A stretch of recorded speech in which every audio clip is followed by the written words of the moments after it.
stuff later. Okay, welcome. So basically, yes, it is basic, and I'll just skip through this stuff.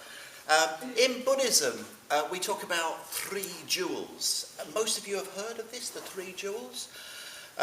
Okay, so ignoring my notes totally.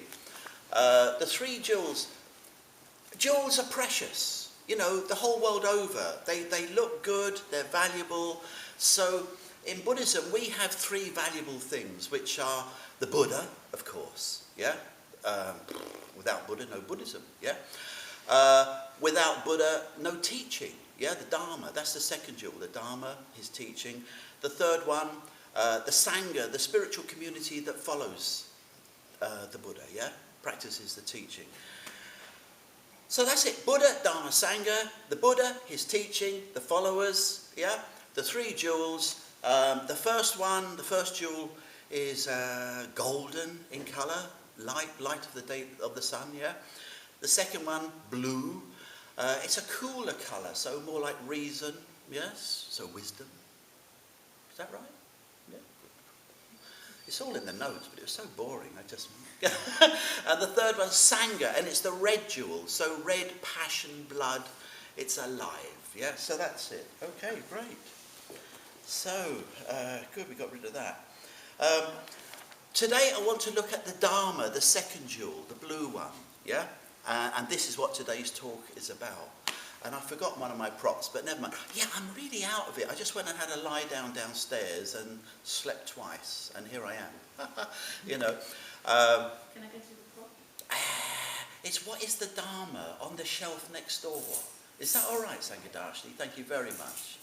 Yeah, it's on the right-hand side about, you know it, yeah, what is the Dharma? I just want to recommend it, yeah? So today is, I want to talk about the Dharma. The Dharma is the teaching of the Buddha. But it's more than that. Normally it's seen in 2 different ways. The Dharma as the truth. When the Buddha got enlightened, he had all these realizations. He saw how life worked. He saw what was going on. He saw reality. So these are the insights. This is the Dharma, the truth, yeah? Then, fantastic, then he decided to teach it. So these are all the teachings of how to practice the Dharma. That's also called the Dharma, but one is the insights and the other is the path. That's clear enough, isn't it? Yeah? Thank you so much. That's brilliant. Okay. So, lovely. It's good here, isn't it? And the Buddha himself, he didn't have the word Buddhism. It's an ism, you know. We have all these isms today, Hinduism, blah, blah, blah, yeah, communism, you know. The Buddha called it the Dharma Vinaya. What is that? Dharma Vinaya. Dharma are the truths, the qualities of reality. Vinaya are the practices. Yeah, so what practice did you do today? Mindfulness of breathing. That's like the Vinaya. Those are the practices, yeah? So if you do the mindfulness of breathing, you do the practices, you should get insights into the nature of reality. That's how it works. We can call it all the Dharma, but Dharma Vinaya. So this word Dharma, fantastic. It can mean the truths. It can mean like, the other bit can be the map, the plan of how you do it all. And I went onto good old Wikipedia, the source of all wisdom, and I found that the word Dharma is used in lots of religions, in Hinduism, in Sikhism, and in nearly all of them, it's very good. It's got a similar meaning, a sort of truth, yeah? Blah, blah, blah, blah, blah. But caution, be careful, because we have the word Dharma in Hinduism, yeah?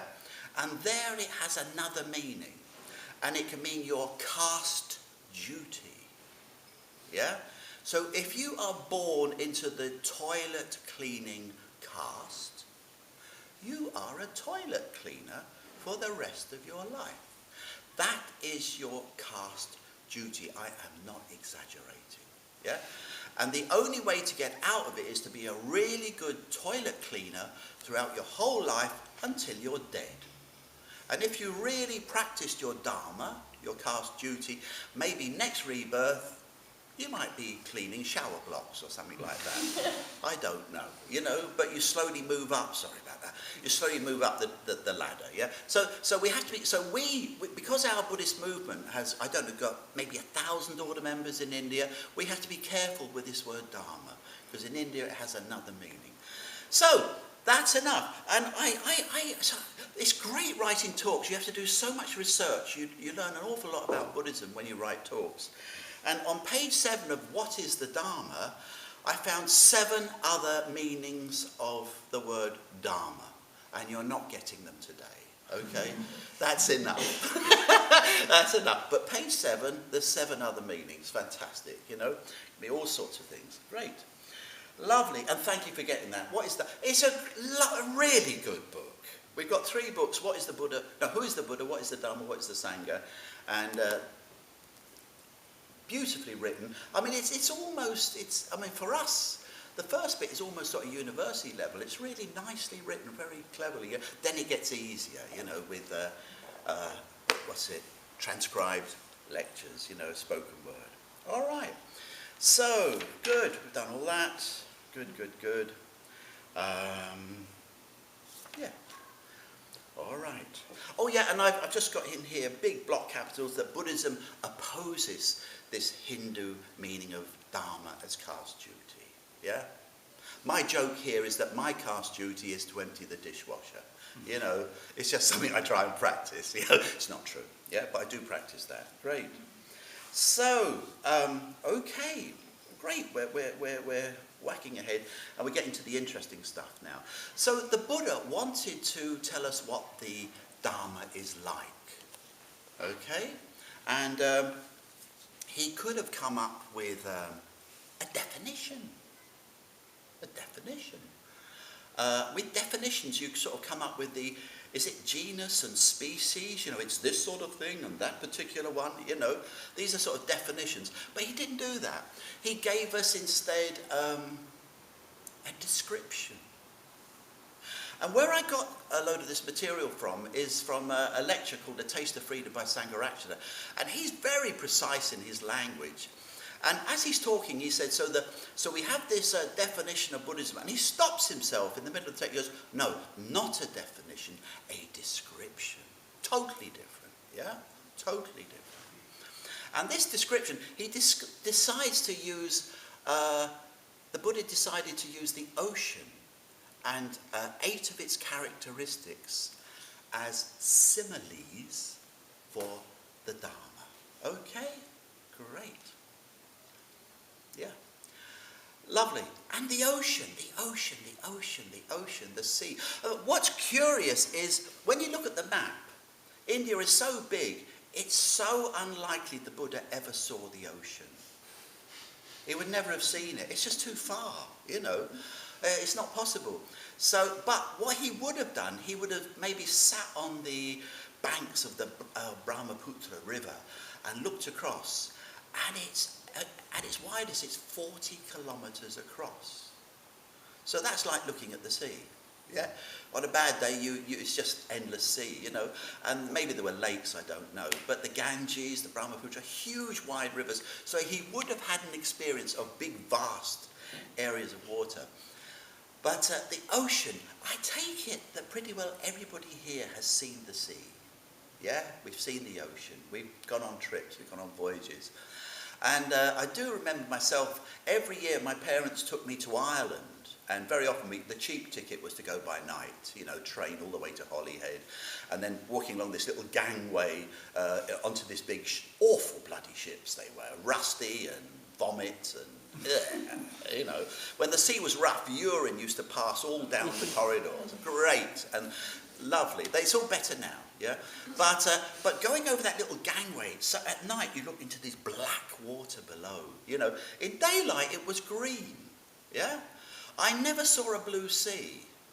Yeah, in daylight, you know, when you got out to sea it was grey, And when you were up close, it was green. I remember as a kid at school painting the sea green, because I'd only ever seen a green sea.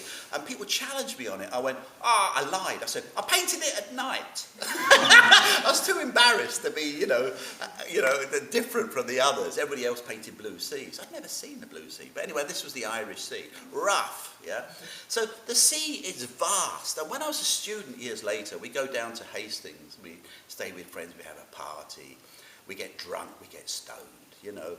And then the party was over. We go down to the beach and sit there on this stony beach, just in awe of the sea. The sea is so bloody big. It's usually the biggest thing you'll ever see in your life, unless you go up a mountain and look at the landscape. But it's big and scary and terrifying, and it crashes in. It's got life and depths and everything. And I just want you to get that real picture, if you can connect up with how big the sea is, how scary it is, And you see films of ships going through, 40-foot high waves, cutting through, maybe higher than that, I don't know.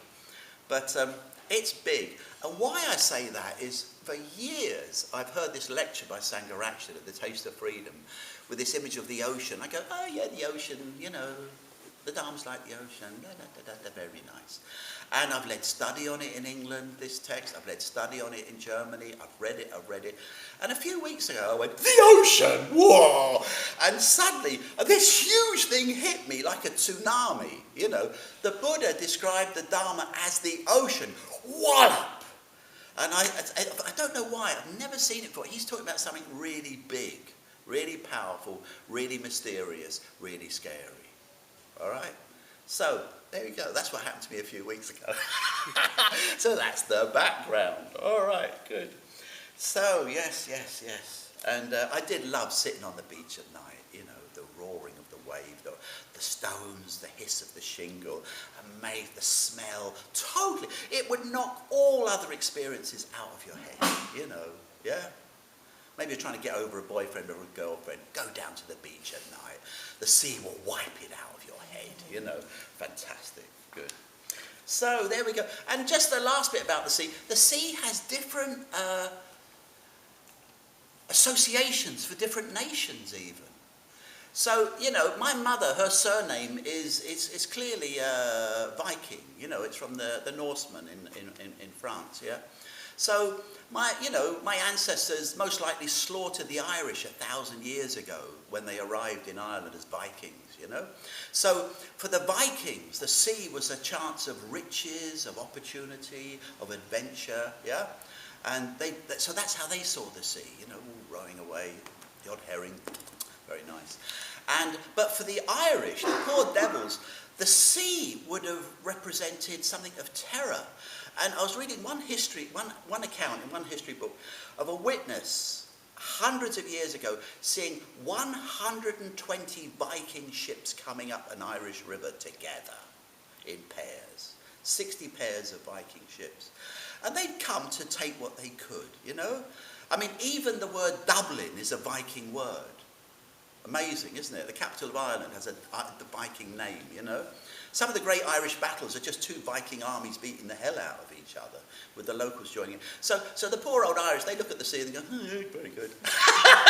The Vikings go, yes. And the English, they like the sea. It's a gateway to the world, to India with wealth.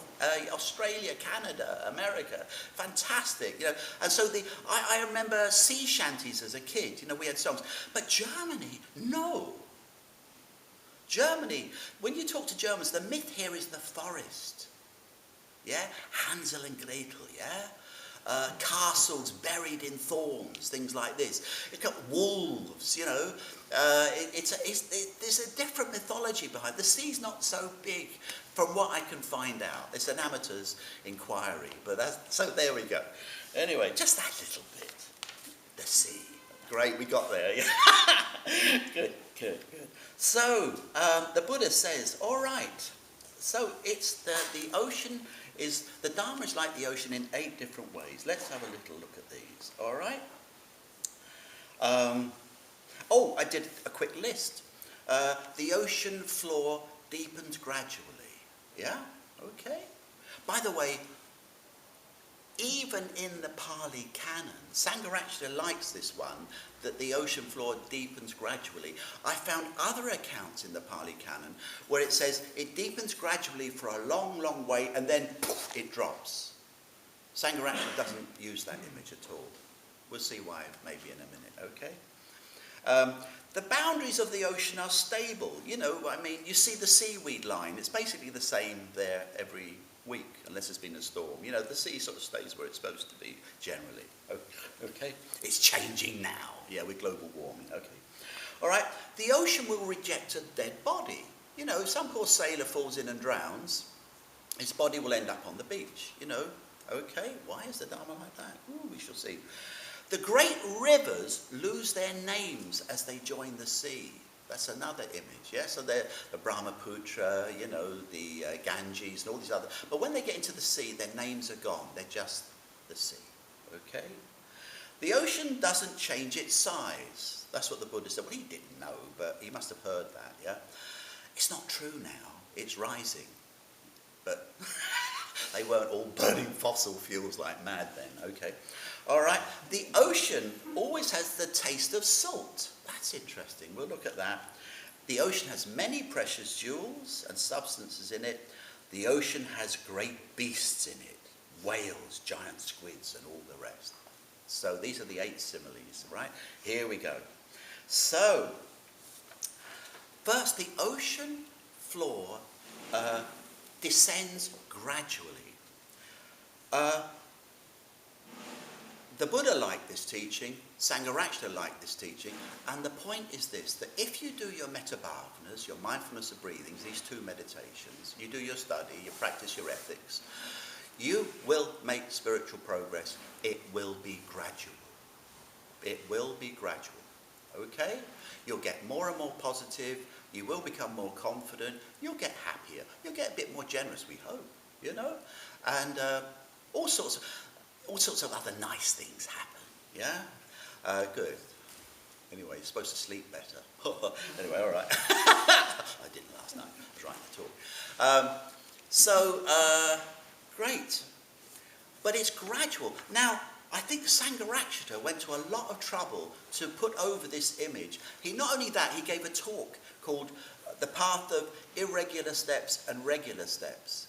He wanted his disciples to think of practicing regularly. You know, you do your meditation every day, yeah? Even if it's a short one, you just do it all the time, working away at it, yeah? Because go back, I came along late 70s, you go back to that time and you could get enlightened in one weekend. I did the course. It was quite expensive, you know. I got 1 or 2 tips which were handy, but it was still quite expensive, you know. In fact, ours was a 2-weekend one, you know, but we didn't really get enlightened. But then you're reading all the Zen stories about Satori, you know, this Zen monk, he gets on the bus and, he's enlightened, Satori, I'm enlightened. Mustn't be racist here, sorry, no accents. But, you know, a monk is sweeping the floor and, enlightened. Keeps on sweeping the floor. We even had Donovan. Do you remember Donovan? Anybody singing away? He was supposed to be the British equivalent of Bob Dylan. Nah, no way. But, too sweet. But he sang, first there is a mountain, then there is no mountain, then there is. And this was in the culture that there'd be a mountain, and you'd meditate, and suddenly the mountain disappears. It's insubstantial. And you carry on meditating, and then the mountain comes back. And now you're an enlightened monk. And you see the mountain again. So this was in the culture, and it was all sudden enlightenment. And according to the Buddha, and according to Sangharakshita, no way. No way. And you will get people who do have sudden breakthroughs, but when you look closely, they've been practicing for years. And then, boom, something happens. So that's where the other image of it goes gradually and then boom, drops off the edge. So that can happen. Not for me, you know, but I do think life improves. So that's the first image, yeah? The progress is gradual, okay? Hope that's not too disappointing. All right? We want to do it now. It's a now culture. I have a headache. Take an aspirin. Oh, great. You know, I'm bored. Netflix. No, it's still boring. But, you know, we are an instant, we even have instant coffee, don't we? You know, we're going back to the old, but it's a now generation, you know, yeah. Post a letter, there's email, there's WhatsApp, you know. Great, so there we go. All right, so it's going against the culture a bit. Good. So, where are we? Okay. Good. Yes, yeah. Oh, and I've just thrown in a little story, because I don't want this to be lost to history. About this, the fast approach, the steady approach. Sangharakshita one day, he said, I realise I have two types of disciple. He said, there are the hares, you know, German Hase, you know, really fast, big ears, flying across fields and everything. There's the hares, and there's the tortoises. Yeah? He said, over the years, I've come to prefer the tortoises. Yeah? Because the hares, whoosh, gone, you know, full of talent, gone. Yeah? The poor old tortoise, where'd he go? You know? And it comes from Aesop's fable, where there's the race between the hare and the tortoise. And the tortoise wins, because the hare is so arrogant, you know. He goes, the tortoise, I'm going to have a little sleep first. And he has a little sleep. And when he wakes up, the tortoise is just going across the finishing line. Yeah, brilliant. So that's Aesop's fables. So Sangharakshita, he said he came to prefer the tortoises. I just mentioned that. So nice, progressive, keep going, just keep it up. Good. All right. So, the Buddha said the ocean is of a stable nature. It does not pass over its boundaries, yeah? And he then went on to say that basically his disciples, they take on his practices and they stick to them. That's what he meant here. His disciples were constant in doing their practice, yeah? And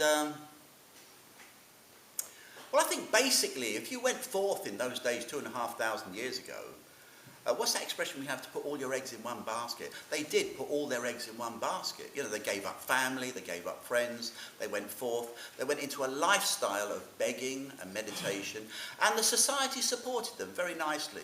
You know, if you had a begging bowl, society fed you. It's very good, you know? But obviously, you don't go into that and be half-hearted, you know?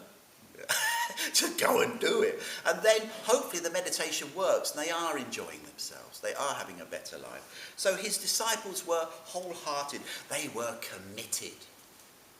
You know? Sorry. But, and this is what if you want to achieve anything, you need to commit yourself. Yeah?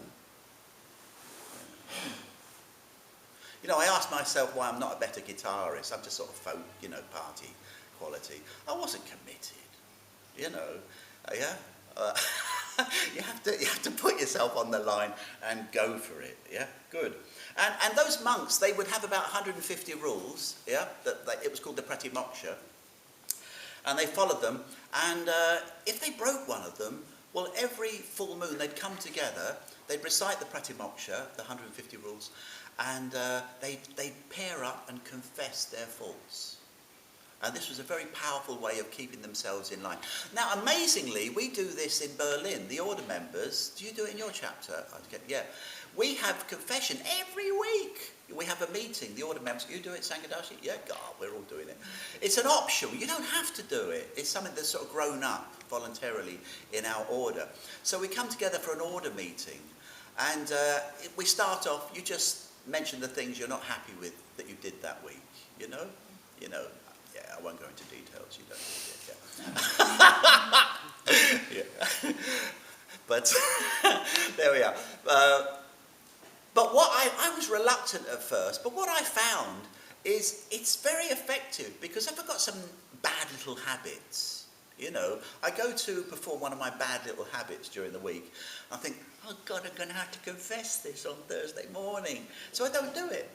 And it's really quite a strong way of improving my behaviour. So it sounds a bit, I don't know, Christian, a bit weird, but I'm a believer now. I wasn't, you know. Yeah. Great. So there we go. So this is like following the practice, staying with the practices. Yeah, good. He said, third, the great ocean, he said, rejects a dead body. If a dead body is cast upon the great ocean, the ocean throws it up onto the shore. I taught this in Southampton years ago. I've never taught anything so controversial in my life. Yeah? This young woman, lovely young woman, Emily, because the Buddha went on, the Sangha, if somebody's not practicing, just faking it, they throw him out. And Emily, so when are you going to throw me out? And, all right. But basically, think of those times. There are no sort of social services 2,500 years ago, There's no dole, there's no benefits. So a load of people would have taken on the yellow robe, got a bowl, and just joined the order. They didn't meditate, they didn't practice, This was their income, So it's not a bad idea. The only trouble is it sort of dilutes the Sangha somewhat.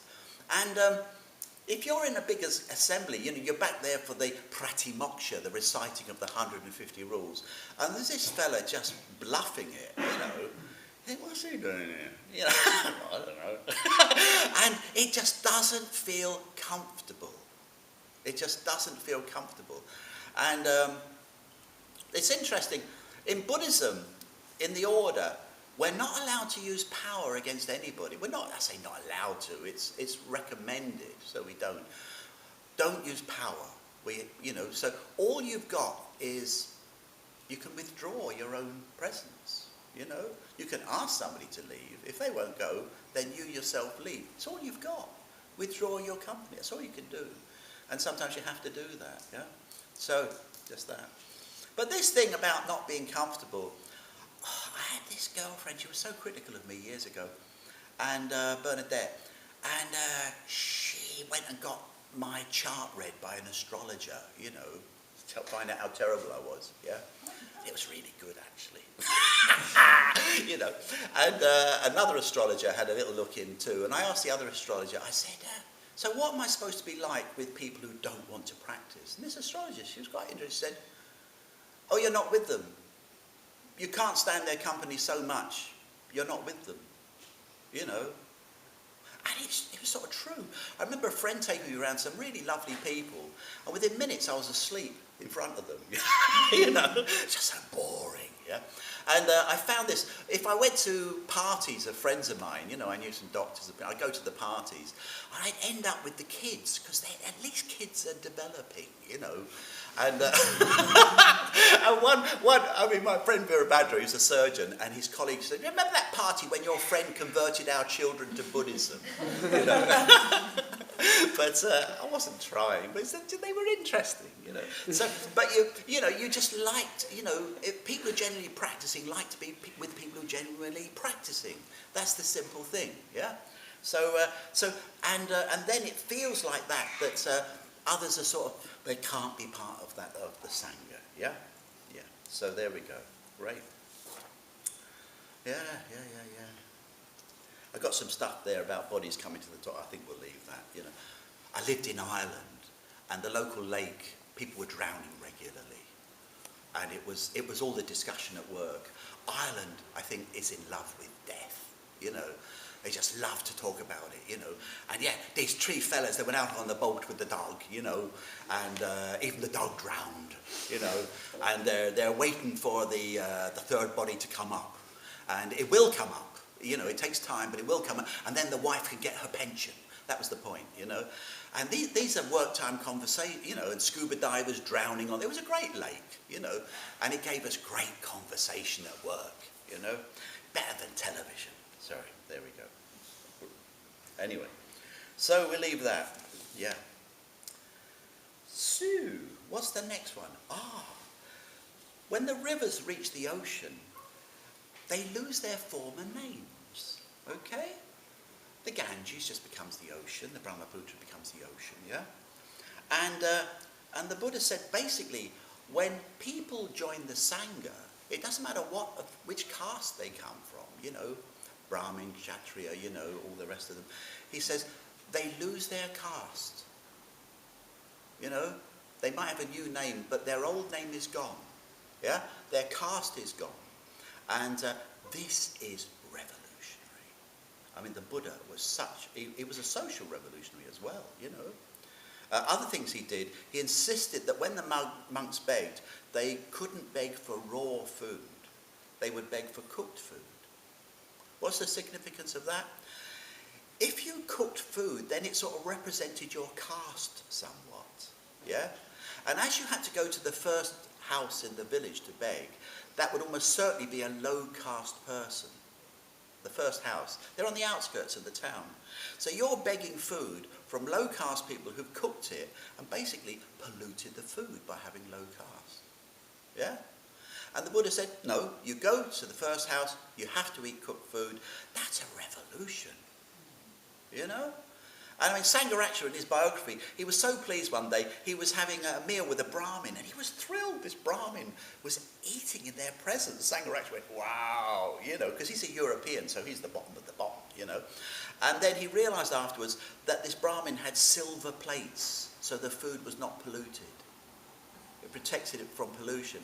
And I remember, Sangadashi, 10 years ago, we were in that cafe when we left Bodh Gaya coming home. And outside the cafe were all the little terracotta cups. You used the cup once and they threw it away.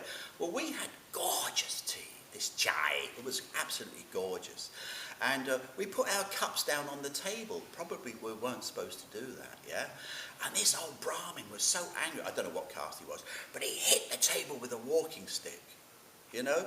And this young waiter had to come out, collect up our cups, and then clean the table, probably with cow's urine, to purify it. You know, that's 10 years ago, you know, so this is caste, yeah, so there we go. So all of that gets lost as you go into the Sangha. It's interesting, isn't it? Yeah. So, great. But and for ourselves, we should think in terms of almost losing nationality when you go forth, when you join the Sangha spiritual community. You know, stop thinking in terms of you know, where you came from, somewhat, you know. There we go. I won't go on. There's more stories there. Good.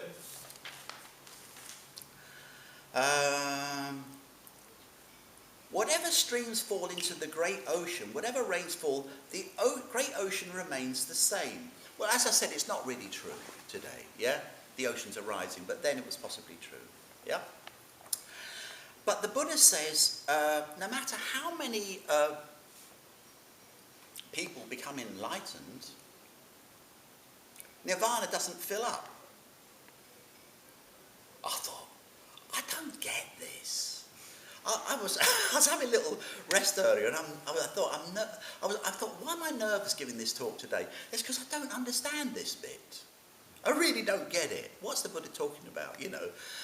And nirvana, you know, it doesn't get full up, no matter how many people get enlightened. They all go into nirvana, and there's still plenty of room. Sounds a bit naff, you know. And I'm lying there, and I remember reading a book, not Buddhist, called The Boy Who Saw True. I read it a few times, and it was this kid who was psychic. And people would die, and he'd see them still wandering around the house. You know, he was in the house once. He goes, "Who's this, a dog?" I said, "We don't have a dog." He said, "Well, there's a dog there." They said, "Well, we had a dog 6 months ago." He said, "Well, he's still here." You know, so this was this kid's world, yeah. But one of the curious things, he saw people dying and going up to heaven, yeah, all floating up. And this is what I wondered. Maybe heaven got a bit full. This is my fantasy today when I'm lying downstairs having a little kip. And heaven gets a bit full. But this kid, he said, and people would go up to heaven and they go, worship, worship, worship, worship, worship, worship, worship, worship, worship, worship, bored. And then they'd fall back down to earth again and get reborn. I thought, that's not bad. It's not Buddhism, but it's not far off. It's really not far off, you know. But then I thought, well, do heaven realms get full up? Whereas nirvana does not. Because it's curious, when the Buddha, two of his best disciples, not best, I shouldn't say that, leading disciples died, Moggallana and Sariputta, they both died a few months apart. And they were both enlightened. Yeah, they were both enlightened. And the Buddha said, you know, I look around and Sariputta is not down by the river, whatever, teaching. You know, Moggallana is not over here. They are gone. They are gone. You know. And then he says a curious thing, And I'm all right with that, which is really strange. He's not upset, yeah? But I was thinking about this. What is being said there? So about 5 or 6 years ago, my mother died, yeah? And my friends and family were saying, your mum's still around, she won't go, she's hanging around, you know. Fair enough, I could sort of sense her being around a bit. Then she seemed to fade, and then she sort of came back a bit, you know. But this is an ordinary death. You know, you die, you buzz around a bit, you go unconscious, you come back. And yeah, my mother, if according to Buddhism, would be some young kid in some, yeah, she was a good woman, probably a lovely little baby in some new household, probably now already, you know, you know, that's ordinary death, yeah, that's ordinary death. This Buddhist stuff, this enlightenment stuff is not that. They're gone, and we can't understand it. Don't try to. Some people say, oh, Buddhism is nihilistic, you know, it believes in nothing. No, we can't say that. And the Buddha just says, you can't understand. You know, he overhears his, he had a son, yeah, Rahula. And he overheard Rahula explaining to people about the nature of the Buddha after his death. What was, could you say he was alive? No. Could you say he was dead? No. Could you say he was both alive and dead?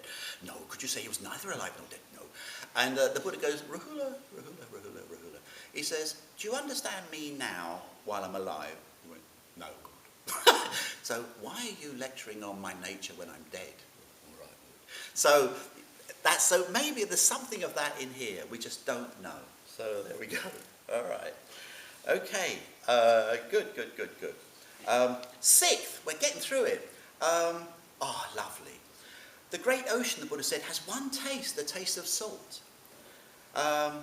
He said, similarly, my teaching has the taste of freedom, the taste of emancipation. This is amazing. Now, I felt that each of these 8 similes, I could have done a full-length talk on each one of them. That's why I'm belting through the lot. But Sangharakshita does do a full-length talk on this, The Taste of Freedom. It's called The Taste of Freedom. You know, you can get it on Free Buddhist Audio, download it. But your involvement in Buddhism, if you choose to do it, you should feel free all the time. It should have the taste of freedom. Absolutely. If it doesn't, there's something wrong. It's turning into a cult. My Buddhist centre in Croydon, 40 years ago, turned into a cult. Murder. It was horrible. We lost our sense of freedom. You know, one very charismatic, very beautiful man. All cults have an element of beauty, otherwise they don't work. One very beautiful man. We're almost in love with him. You know, he's like an angel. And we became a cult. We stopped seeing our family, stopped seeing our friends, always inward looking, couldn't leave it, you know. It was a cult, yeah. So there we go. And just to be controversial, my own theory, why does that, when you speak to people from other cults, we've all got the same stories. Doesn't matter if it's communism, doesn't matter if it's Christianity, it's the same cult everywhere. The format is identical. Punishment, reward, privilege, you know, pushing people down. It's identical, everything. You know, a few favourites at the top. Great. Why is it so? Ready for controversy? I think the cult is based on the family. That's why it feels so familiar. That's why it's like being at home. It's just like the family. We all came from a family. Except a family, this is a pure Lalitaratna theory. I haven't read this anywhere. It's crazy. Except a family naturally explodes. The daughter starts fighting with the mother, the son with the father. There's rows, there's arguments. Yeah, I'm not coming back. I'm going, you know, I'm running away. The family naturally explodes. The cult never gets to that phase. The cult never matures. It's the family that never grows up. There you go. How can you tell you're in a cult? Here's another one for you. I worked this one out from being in a cult. Don't look up. Don't look at the leader. You can't tell. This may be an incredibly spiritual person. You don't know. Maybe, you know, charisma, is it good or bad? We don't know, you know. You can't tell. It's amazing. Don't look up. That's a film, isn't it? Don't look up. It's all on Netflix at the moment. Don't look up. Look down. Is there somebody being kicked in the head at the bottom? Is there somebody being bullied? Is there a scapegoat? If there is, it's a cult. Bang. That's it. Lalitaratna test to a cult. There we go. So, all right. But this freedom, we should have this sense of freedom in your practice. And I used to do prison work. I used to teach meditation and Buddhism in a couple of British prisons. And the prisoners, one of them said, when you're here, we're not in prison. You know. And I remember at the end of one sit, I've said this before many times in this room, at the end of a meditation, about 6 of us there, and I sort of rang the bell, and I spoke for everybody. I shouldn't have done it. And I just said, God, it's good to get out of this place sometimes, isn't it? And the voices came and went, yeah, it is. And then I went, sorry. Because I was going to get the train home, you know, and they're all in there for another 10 years, yeah? But they said, no, what you said was right. And it's interesting that we had freedom in that meditation. It really made, what is freedom? Whereas some poor devil in a job he or she hates, married to somebody they don't like, with kids they find unattractive, you know. I've had people on the phone at the Buddhist centre, you know, totally trapped in their jobs. What do I do? I don't know where to go. You know, I've got to work all the hours to pay. You know, so is that freedom? You're doing what you want, you know. The prisoners could be more... Anyway, okay. Yeah, what is freedom? Interesting. Good. All right. A taste of freedom. That's the test, yeah? Oh, sorry. Father Ted, is that lost now? Is that gone? 3 Irish priests living together. No? No. 3 Irish priests living together. It was a comedy series. It ran for 24 episodes. It was fantastic. You know, they were all idiots. One older and disgusting, one middle-aged and one young. But the younger one, he comes in and goes, Ted, he says to the older one, he says, I'm reading about this cult. He says, this cult, he says, they all dress in black and they do all these strange rituals. And the priest goes, no, Dougal, that's us. Yeah, you know. And it's quite interesting. If a cult gets big enough and becomes a world religion, does it stop being a cult? Interesting question. All right, there we go. Great. So, good. All right, seventhly, and nearly there, the ocean, it has many precious things in it. It does. It has gold and silver and, it has pearls and all sorts of gems can be found in the ocean. And the Buddha says, similarly, his teaching has many jewels in it, many gems, and then he lists all the practices, you know, the 4 mindfulnesses, the meditations. And when you're really into them, they are like jewels. Years later, you become to love these practices. You know, I have one practice that I do every day, but if I'm a bit negative, I say, come on, get in there, do the metta bhavana. I always feel better, always, you know. So it's precious to me. So these practices are like valuable, are like jewels, yeah? And what's the last one? He says, eighthly, and lastly, the great ocean, the Buddha said, is the abode of great creatures, even the abode of monsters. I found, one text it said in the Pali Canon, it said, there are whales. There are eaters of whales, and there are eaters of the eaters of whales, you know. But you can imagine the great squids turning up on the beach, you know, 40 metres long, and and dead whales, and the legends just moving across India. I mean, we have it in the West, you know. Is it the kraken, this great monster, this great octopus or whatever, squid, which comes up and grabs the end of ships and pulls them under the water? I think the kraken comes from Norway. Any Norwegians here? Anyway. But so we have all these monsters, and then the Buddha says that his sangha, it has some odd people in it too, but it has some wonderful beings in it. You know, all the ones who are stream entrants, they've entered the path irreversibly. The non-returners, the once-returners, the enlightened ones. So we have all these marvelous things, and bodhisattvas. Yeah, and our order, we have some wonderful people, and we have some odd ones too, which you advocate, yeah. Anyway, we have a few oddballs, yeah. And, but that's great. All right. So that's the end of the talk, really. Some of my favourite things in this, I just want to mention them again. Just the freedom thing. That's priceless. You know, cherish that idea. We should feel free. And yet, sure enough, sometimes you might take on a discipline which doesn't feel like freedom, you know. There you are, you've got to practice the violin, you've got to do all the scales, you know, all the arpeggios, you know, on the piano. But it leads to a freedom, and hopefully you could enjoy some of it as you go along. I don't know. Yeah? So, but yeah, there should be freedom in all disciplines, yeah? What else? Yeah. And those teachings which lead to freedom, we can look at them, we can bring in new teachings, like our right livelihood ventures, how we earn our money. You know, they're quite experimental. The Buddha didn't talk about them, but we can add them in if they have the taste of freedom, yeah? And what else? Not much else there, really. I've forgotten what else I liked. Yeah, the progressive dropping of the ocean floor. I really like that. That your progress comes gradually. Don't be looking for a great big bang. Don't be looking for fireworks. Sometimes, very, very often, you're in a higher state of consciousness and you haven't noticed it. You know, you think, they talk about these wonderful dhyanas. Oh, I wish I could be in the dhyanas. You know, these are the superconscious states. You might be in one and you haven't noticed.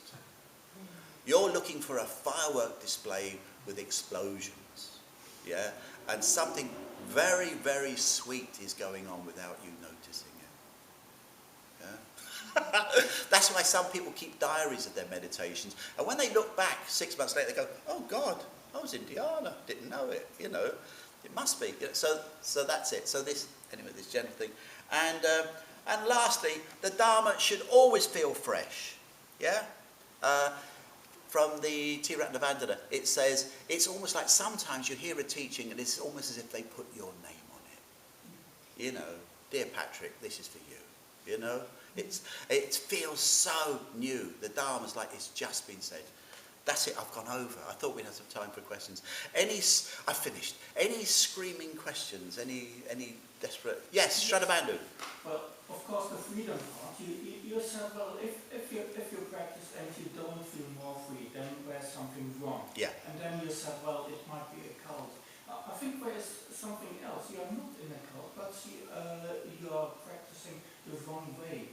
Yeah. So you have this conception. I'm say in a valid Buddhist movement, but I myself think, I must be more pure, more holy, Yeah. and so I don't get punished by karma. Yeah, it's possibly true. One great advantage we have today, they're not Triratna books, but people like Ayakema, the German woman who's dead now, writes beautifully about meditation. And some of her disciples, can you tell me some of the names? I can't remember, but she's got, what is that? There's one book called Perfect Vision on, learning how to meditate. When somebody asked her, why are more people not in dhyana, the superconscious state, she said, there's one reason, bad teaching. Everybody can do it, but they haven't been taught well, And she says even her first teacher, she asked him a question and he gave her the answer and they both knew he was talking rubbish. Oh. So we have a tradition of rubbish talking in Buddhism too, But there's some of these books are very good now. This Perfect Vision one or something, I can't remember his name, doesn't matter. It doesn't matter. But Ayakema is a good sort and some of her disciples are very good. But I love her love of Buddhism. So yes, get taught well. Yeah, we didn't have these books before. Thank you. Okay, that'll do. Thanks very much. Yeah, this magic place, it's so grand. God, they must be millionaires. We're not. Yeah, so we've only paid for about half of it. So please, if you want to put some drachmas or anything like that into the little boxes by the wall, somebody might stand there with a bowl. Please feel free to do that. Normally we go up and have a little picnic up by Sudstern. It's probably a bit muddy today. Unfortunately, there's some soup left over from last night. So if you want to hang around here, there'll be a bit of soup and bread, yes? There's a WhatsApp group, but I don't think anybody's here who could help you get onto it today. Is there? No. So, come back next week and we'll put you on WhatsApp. Yeah? Lovely. Thank you for coming. Have a good time. Okay.